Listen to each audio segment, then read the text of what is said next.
ఆంజనేయుడిని బ్రహ్మచారి అని అంటారు కదా, అలాంటి హనుమంతుడికి వివాహం అయ్యింది. అలాగే ఒక బిడ్డ కూడా ఉన్నాడు అని మీకు తెలుసా? ఆంజనేయుడికి హనుమాన్ అనే పేరు ఎలా వచ్చింది? హనుమంతుడు చిన్నప్పుడే చనిపోయాడు అని కూడా మీకు తెలుసా? హనుమంతుడికి ఏ దేవుడు ఏ శక్తులనిచ్చారు? ఇవన్నీ ఈ రోజు వీడియోలో తెలుసుకుందాం. చిన్నప్పుడు ఆంజనేయుడు తిని నిద్రపోతూ ఉండగా ఆంజనేయుడి అమ్మ అంజనాదేవి తినడానికి మామిడి పళ్ళు తేవడం కోసం బయటకు వెళుతుంది. అంతలో ఆంజనేయుడు నిద్రలేచి ఆకలితో ఎంత వెతికినా తినడానికి ఏమీ కనబడదు. అలా వెతుకుతూ బయటకు వచ్చి చూడగా ఆకాశంలో మెరుస్తూ నిగనిగలాడుతున్న ఒక పండు కనపడుతుంది. అబ్బా, ఈ పండు చూడటానికి ఇంత బాగుంటే ఇక దీన్ని కొరికి తింటే ఆహా ఓహో ఆ రుచి నాకు కావాలి అని గాలిలోకి ఎగిరి పట్టుకోవడానికి ప్రయత్నిస్తూ ఉంటాడు. ఆంజనేయుడు ఎంత దగ్గరికి వెళుతున్నా కూడా ఆ పండు ఇంకా దూరం వెళుతున్నట్లుగా ఉంటుంది. నువ్వు ఎంత దూరమైనా పో, నేను మాత్రం ఈ రోజు నిన్ను వదలను, నిన్ను తినాల్సిందే అని ఇంకా వేగంగా వెళతాడు. ఆంజనేయుడు నిగనిగలాడే సూర్యుడిని చూసి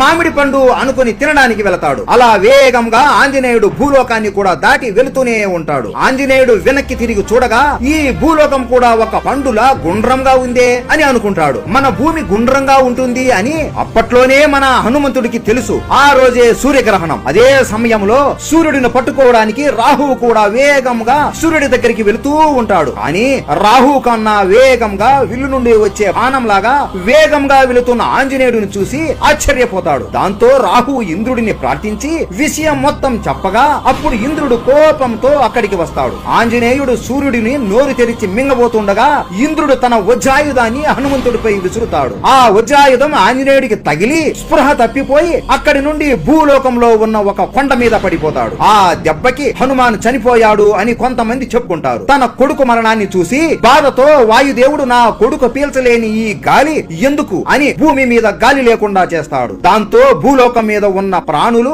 అందరూ గాలి లేక చనిపోతుండగా దేవతలు అందరూ అక్కడికి వచ్చి వాయుదేవుడిని వేడుకుంటారు. కానీ వాయుదేవుడు బాధతో ఏడుస్తూ ఉంటాడు. అప్పుడు బ్రహ్మదేవుడు తన శక్తి ఉపయోగించి ఆంజనేయుడిని మళ్లీ బ్రతికిస్తాడు. అది చూసి వాయుదేవుడు సంతోషించి మళ్లీ గాలి వచ్చేలా చేసి చనిపోయిన ప్రాణులందరినీ బ్రతికిస్తాడు. అదే సమయంలో బ్రహ్మదేవుడు దేవతలందరినీ ఆంజనేయుడికి వరాలు ఇవ్వమని చెప్పగా మొదటిగా ఇంద్రుడు నా వజ్రాయుధం వల్ల నువ్వు మరణించావు కాబట్టి ఇప్పటి నుండి నీ శరీరం వజ్రాయుధం కన్నా గట్టిగా ఉంటుంది. అలాగే నువ్వు ఎప్పుడు మరణించాలి అనుకుంటే అప్పుడే మరణిస్తావు. నిన్ను ఇక నుండి అందరూ హనుమాన్ అని పిలుస్తారు అని వరం ఇస్తాడు. సూర్యదేవుడైతే నీకు అన్ని జ్ఞానాలని దగ్గరుండి నేను నీకు నేర్పిస్తా అని వరం ఇస్తాడు. ఇది గుర్తుకు పెట్టుకోండి. వరుణ దేవుడు నీటి వల్ల నీకు ఎప్పటికీ చావు ఉండదు అని వరం ఇస్తాడు. అలాగే యముడు నా యమపాశం వల్ల నీకు ఎప్పటికీ మృత్యువు లేదు, నువ్వు అమరుడివి అని వరం ఇస్తాడు. బ్రహ్మదేవుడు శరీరాన్ని చిన్నగా లేదా పెద్దగా మార్చుకునే శక్తి హనుమానికి వరంగా ఇస్తాడు. నా అగ్ని నీ శరీరాన్ని జ్వలించదు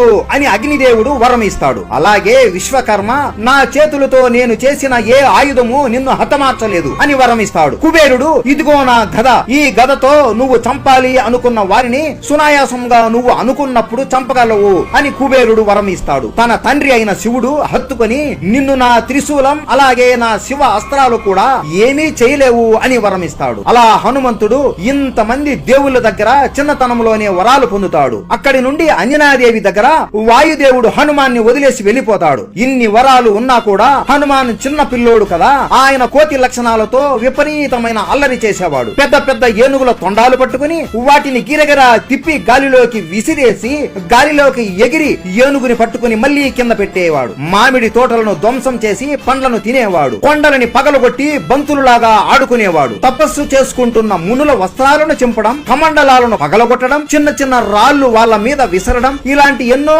అల్లరి పనులన్నీ చేసేవాడు. ఇలా రోజు రోజుకి హనుమాన్ అల్లరి పనులు చేస్తూనే ఉండటంతో విసిగిపోయిన మాతంగముని హనుమానుని కోపంగా చూసి చేతిలో నీళ్లు తీసుకుని ఇక నుండి నీకున్న శక్తులన్నీ నువ్వు మర్చిపోతావు, ఎవరైనా నీకున్న శక్తులు గుర్తు చేస్తే తప్ప నీకు నీ శక్తులు గుర్తుకు రాక ఒక సాధారణమైన వానరుడిలా బ్రతుకుతావు అని చెప్పిస్తాడు. అప్పుడు ఆంజనేయుడి అమ్మ అంజనాదేవి హనుమాన్ని సూర్యదేవుడి దగ్గర విద్యను నేర్చుకోవడానికి పంపుతుంది. అలా అప్పటి నుండి హనుమాన్ సూర్యదేవుడి దగ్గర చాలా సంవత్సరాలు విద్యను నేర్చుకుంటాడు. కానీ ఒక్క విద్య మాత్రం నేర్చుకోలేకపోతాడు. అప్పుడు సూర్యదేవుడు హనుమంతుడి దగ్గరికి వచ్చి, హనుమాన్, ఈ విద్య కేవలం పెళ్లి అయిన వాళ్ళు మాత్రమే నేర్చుకోగలరు. అందుకే నువ్వు నా కూతురు అయిన సువర్చలని వివాహం చేసుకోమని అడుగుతాడు. అప్పుడు హనుమాన్ ఇలా అంటాడు, గురువా, నేను బ్రహ్మచారిలా ఈ జీవితం గడపాలి అనుకుంటున్నాను.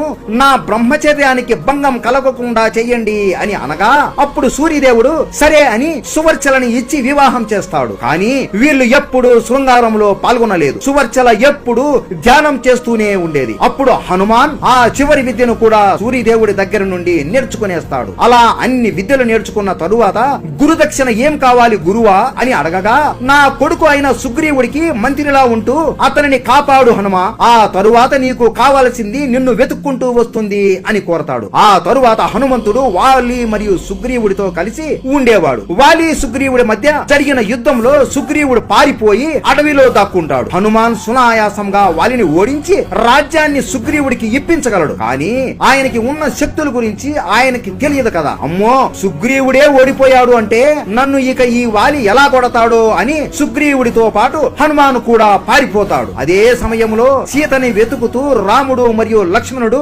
సుగ్రీవుడి సహాయం కోసం వెతుకుతూ ఉండగా అప్పుడు సుగ్రీవుడు ఇలా రామలక్ష్మణులు ఇద్దరు నా కోసం వెతుకుతున్నారు అని తెలుసుకుని నా అన్న వాలి నన్ను చంపడానికి మనుషులని పంపించాడు అని అనుకుని భయపడి హనుమాన్ని వాళ్ళతో మాట్లాడి ఇక్కడ నుండి పంపించే అని పంపగా, కానీ హనుమాన్ రాముడిని చూడగానే కళ్ళల్లో నుండి నీళ్లు తిరిగిపోతాయి. ఏడుస్తూ హత్తుకుంటాడు. హనుమంతుడు రాముడిని మొదటిసారిగా చూసినా ఎప్పటి నుండో జన్మ జన్మల అనుబంధంలా హనుమానికి అనిపిస్తుంది. రాముడికి కూడా అచ్చం అలాగే అనిపిస్తుంది. ఆ తరువాత హనుమాన్ విషయం తెలుసుకుని సుగ్రీవుడి దగ్గరికి పిలుచుకొని వెళ్తాడు. అలా హనుమాన్ సుగ్రీవుడు వానరి సైన్యం రాముడికి సహాయం చేయడానికి అంగీకరిస్తారు. చివరికి సీతాదేవి లంకలో ఉన్నట్లు రాముడికి తెలుస్తుంది. ఎవరినైనా సీతాదేవి దగ్గరికి పంపి నేను వస్తున్నాను అనే సందేహం ఇవ్వడానికి పంపాలి అని అనుకుంటుండగా జాంబవంతుడు హనుమాన్ని పంపిద్దాం అని అంటాడు. హనుమాన్ ఆశ్చర్యపోయి, నేను మీరు అనుకున్నంత బలవంతుడిని కాదు, నేను సాధారణమైన ఒక వానరుడిని అంతే స్వామి.